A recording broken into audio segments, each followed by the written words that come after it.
Welcome to my diary, beloved. I'm Tatami, and today I want to talk about a void I've been noticing, or maybe the algorithm is not kind to me, so that I just keep not running into the type of person that I'm talking about. And what I'm talking about is that I feel there is a severe lack of actual hardcore leftists, not like center left, which I think there's a lot of, but there's not a lot of hardcore leftists with huge platforms here on YouTube. And I think there might be a lot of reasons for that. There's the algorithm, there's rhetoric, obviously, the fact that we're all raised in this propaganda, reading, our textbooks, and it leaning us towards believing that our system is perfect the way it is.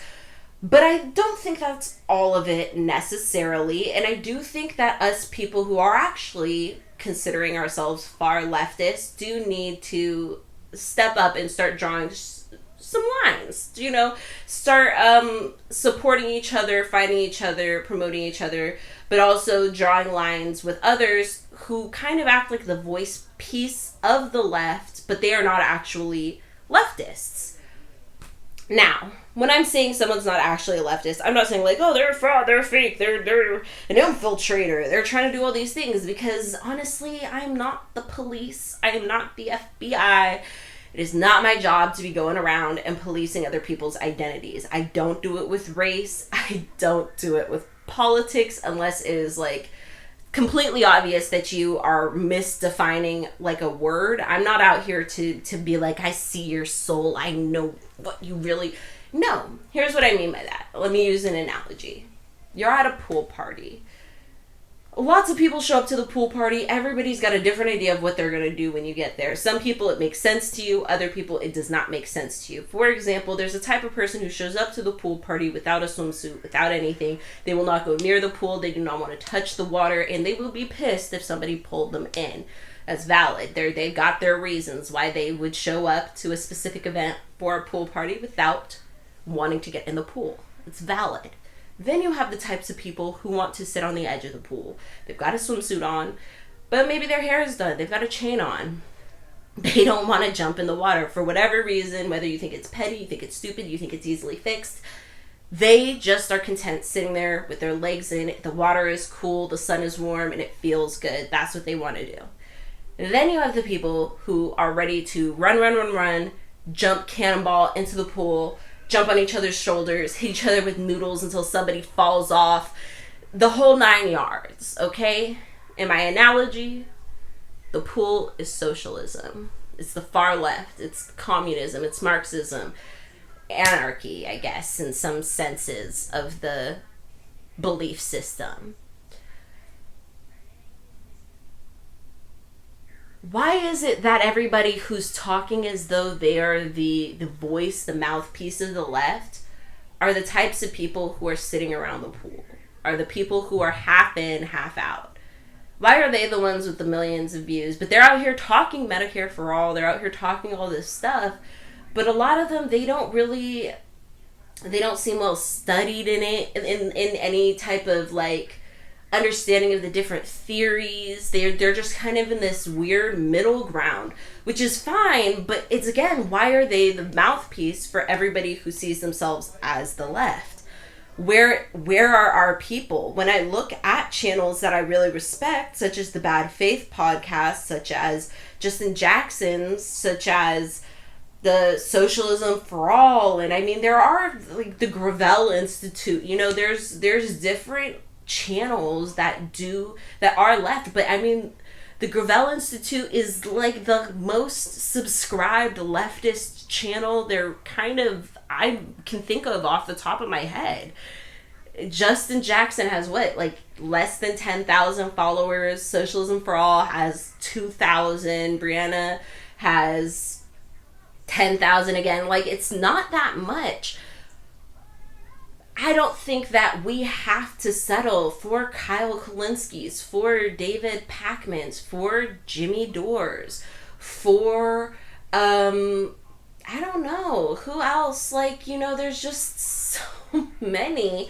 It's dozens. Sam Cedar, Waldorf Nation. How many, like center left white guys are there just talking, but talking as though they're more left than they are. But yet and still, I just don't understand, where is our content? Who is the leftist? Where is the, if I had my way, I think honestly my dream goals would be like kind of Sam Cedar setup, but with the communist, Marxist, socialist, and an anarchist, and like let them talk about the news through their point of view. I just don't understand, where is ours, and where is our voice on those shows as much? It doesn't feel as though there is as much of an effort to get super left viewing people onto those shows as often. And I don't feel like Crystal Ball is really as left as people think she is, either. So it's just like, when is that perspective gonna come? I'll be honest, I think her name was Jamie on Sam Cedar's show, and I think she just quit, or maybe she was fired, I don't know, recently. But one of the few reasons I appreciated her was it wasn't as strong as I would have liked, but she was one of the only people who would even attempt to look through this news article from a communist point of view. She was the only one. And it's like, if everybody's just circle jerking each other about being a socialist Democrat, then there's no growth in the discussion. It doesn't feel like there's people speaking out loudly and strongly against the establishment. It feels like people were super anti-establishment until Biden got in, and now they're back to making excuses. I mean, we've got, I think his name is Vaush. He's nuts, dude. I mean, he's got some okay ideas. I've seen clips of him that I agree with. But he loses a lot of humanity when it comes to children. He has some creepy ass views about child pornography. And then he also went and had this terrible take about Biden's got concentration camps for kids. But here, you guys don't understand. Some of them might have COVID or something like that. I don't know. Something just ridiculous. And it's making me wonder, like, oh, and then, like, David Pakman, it feels like he makes so many excuses for Jen Psaki. And it's like, dude, she didn't even answer anything. She didn't say anything. Like, yeah, she didn't get hostile with a journalist, but she's really dismissive about a lot of things, and she doesn't answer a lot of things. And I do think it's okay to call that out. I do think it's okay to call out Biden and this just idea that all of these people, I think it's just revealing that they're so centrist, and it's showing even more so that we do need somebody who's far left. Who is it? Who is the person with 500,000 plus subscribers, a following, a good community that, like, we can join together and actually have discussion and actually have conversation in real time as events are happening from this leftist perspective. Because I do think that there's so many of us who want to learn, we want to, like, be able to express ourselves and talk about what it is. But it's so difficult because it feels like there's a severe lack of leadership from actual leftists, and for whatever reason, the more centrist people are the ones who, I think part of it is they're straddling, they're getting the people who like to be in the water and the people who like to be out of the water. It's the best of both worlds. But at the end of the day, for us, that's not the best of both worlds, right? We do need a voice that's able to speak from our perspective. We do need a place where we can go and get some sort of relief from other people's views when we're understanding it from our perspective.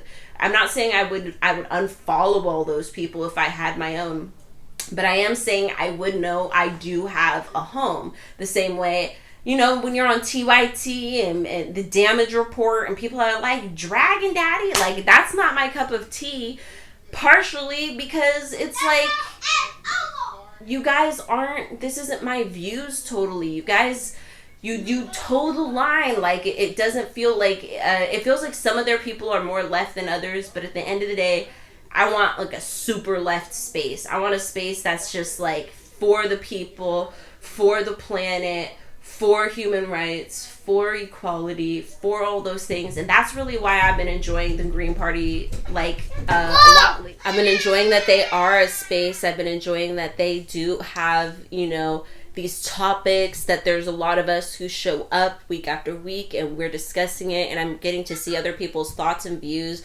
But partially, like, there's just not a lot of consistent people who are on there, and partially I do think it would be cool if we had like 2 or 3 spaces like that. So I do think that the H2O, Howie Hawkins and Angela Walker's whole thing that they're doing is one of those spaces. But I do think that we could have more of those. So if you know of one, please let me know. And if you're thinking about making one, I don't know, make it. I would hope. I don't think I'm anything like any of what those people do. I don't have like that time. I don't have the energy. I can't edit videos. It takes forever. But my point is like, I wish we had some of that. I wish we had more of that. I wish it was less like just a bunch of like centrist leftists one-upping each other, and more, and like also like speaking as though they're the left, when I really don't feel like, I feel like if you're a social democrat, like you're left-ish, but you're not the left. Like, especially if I compare, if we take the rest of the world into account, you're not the left. All right, my kids need me, so I am going to sign off with that. I hope I expressed myself in some way. May your ancestors and spirit guides be with you at every crossroads, and I will see you next time.